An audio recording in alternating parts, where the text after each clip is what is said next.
que compone el equipo. Paciente labor de inteligencia, esta semana el gobierno anunció la captura de 3 terroristas implicados en el atentado ocurrido en el centro comercial El Polo en marzo pasado.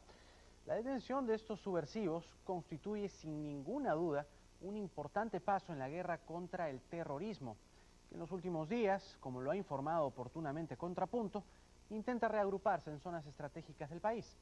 En el siguiente reportaje, Graciela Villasís presenta el testimonio exclusivo de un miembro activo de Sendero Luminoso que la unidad de investigación de este canal entrevistó en las alturas de Tingo María. Veamos.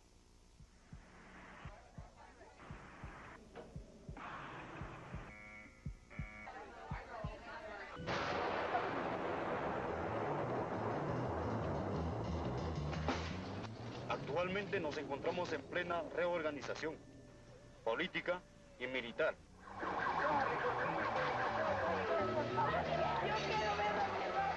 La guerra popular vencerá inevitablemente.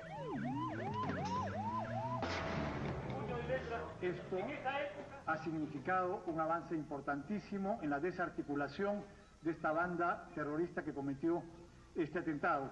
Esto, por cierto, mientras que el ministro Fernando Rospigliosi celebra la captura de los senderistas que hicieron estallar el centro comercial El Polo, nadie puede negar que el peligro sigue latente.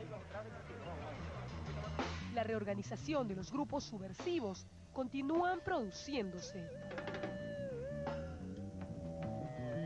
Contrapunto viajó a la frontera de Huánuco con Tingo María y recogió en exclusiva el testimonio de un militante de Sendero Luminoso el reciente 2 de junio. Nosotros somos revolucionarios, condenados a dar la vida por el partido, la revolución y el pueblo. Hay otras facciones de Sendero Luminoso que están intentando reagruparse desde el año 2000. También hay rezago del terrorismo en Ayacucho, en el N y en el Guayara.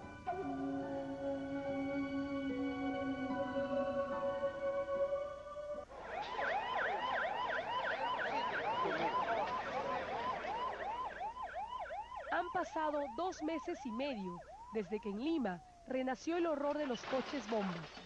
La noche del atentado al centro comercial El Polo nos trajo a la memoria las peores épocas de violencia subversiva que se pensaba habían desaparecido. Un total de 10 muertos, una treintena de heridos y cuantiosos daños materiales fueron el resultado de la fatídica noche del 20 de marzo. Ocasión que eligieron los senderistas para expresar a través de un acto demencial su rechazo a la anunciada visita del presidente estadounidense George Bush. Hoy, 73 días después del ataque terrorista, ya se conocen los nombres de 3 de los senderistas que participaron en este terrible atentado. Pero ¿cuáles fueron los detalles que llevaron a una captura que parecía perdida? ¿Cuáles fueron las pistas que permitieron dar con el paradero de los 3 terroristas? ¿Y qué actividades realizaban antes de su detención? Era la 1 de la madrugada del 24 de mayo, cuando Lucy Margarita Romero Acosta, alias Kelly, Roger Torres Velázquez, alias Poeta, y Nidia Vázquez Ceballos, alias Eugenia, se retiraban del aniversario del Sindicato de Comerciantes del Mercado de Mochequeque, en la ciudad de Chiclayo, sin imaginar que tras sus pasos se encontraban los efectivos de la comisaría de José Leonardo Ortiz, en conjunto con los agentes de la División contra el Terrorismo de esa ciudad. Pese a que los subversivos se encontraban en las festividades de las 3 de la tarde, al momento de su captura, ninguno tenía síntomas de haber ingerido licor. Una de las primeras pistas que permitió dar con el paradero de la camarada Kelly era que su familia posee en el mercado de mayoristas un puesto de abarrotes, y de acuerdo a algunos testimonios recibidos por la policía, se conocía que ella acudiría a esa celebración. Sin embargo, lo que no se esperaba era que al momento de su intervención se encontraría acompañada de 2 importantes cuadros de Sendero, los camaradas Poeta y Eugenia. Dice que no tiene ningún tipo de participación, sin embargo, vive en la misma casa donde estaba Lucy, o sea, la Kelly o Sonia, y también vivía ahí la misma Lidia Nidia Vázquez Ceballos. Y en un momento dado manifestó ser el conviviente de Lucy Romero Acosta, justificando su presencia solo por un vínculo de lazos sentimentales. Eugenia resultó ser nada menos que la dirigente del Comité Regional del Norte de Sendero Luminoso y el poeta, un activo militante de ese partido. Durante el allanamiento a este domicilio se hicieron presentes tanto el director de la DIRCOTE, general Marco Miyashiro, así como la fiscal para casos de terrorismo, María del Pilar Peralta, quienes incautaron documentación importante. Encontramos una carta de poder de Leonor. Se menciona a Pavel porque precisamente desde Penán sostenía correspondencia con Lidia Nidia Vázquez Ceballos.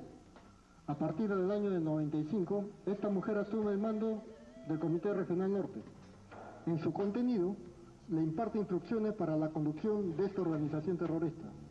Esta correspondencia representa sin duda la prueba irrefutable de que la comunicación entre los senderistas detenidos y los que se encuentran libres aún continúa. Una vez recluidos en prisión, las fotografías de estos 3 senderistas fueron traídas a Lima para que los 2 testigos más importantes del ataque al centro comercial El Polo procedan a identificarlos. El taxista Juan Trejo Mendoza, propietario del coche bomba, reconoció a la camarada Kelly como una de las mujeres que abordó su automóvil y que minutos más tarde lo amenazó con un revólver, inyectándole un potente somnífero, aunque no logró reconocer el rostro de la segunda mujer que estaba sentada en la parte posterior del auto. Se presume que se trataría de Lidia Vázquez Ceballos, alias Leonor, debido a que existen suficientes pruebas documentales de que ella habría participado en el ataque. Pero el segundo testigo clave, otro taxista que horas antes del atentado también fue abordado y posteriormente atacado por 2 sujetos, identificó al poeta como el hombre que cumplía las funciones de seguridad al pasajero que transportaba la carga explosiva. Estos 2 testimonios fueron suficientes para que la DIRCOTE, conjuntamente con la Fiscalía, puedan desbaratar parte de la organización criminal que enlutó el pasado 20 de marzo a más de 10 familias inocentes. Esto, por cierto, no excluye de ninguna manera la posibilidad de que los rezagos de este grupo terrorista fanático puedan cometer eventualmente otros atentados. Pero hemos capturado a una parte de ellos y esto nos acerca mucho a la banda en su conjunto. Prueba de lo dicho por el ministro es que en la zona de Tingo María, los remanentes de Sendero Luminoso se siguen reagrupando clandestinamente. Son 22 años de pujante guerra popular, consiguiendo lauros hasta más allá de la muerte, que hoy día sigue desarrollándose en campo y ciudad. Actualmente nos encontramos en plena reorganización en los 3 frentes: partido, ejército y frente único. Con estas expresiones temerarias, lo único que pretenden los alicaídos cuadros dirigenciales es reinstaurar el horror y zozobra de años pasados. Somos conscientes y ya nos hemos rectificado en 1996 sobre errores que cometieron algunos miembros del partido. Pero hay que entender que fue errores de individuos y sin embargo repercutió políticamente.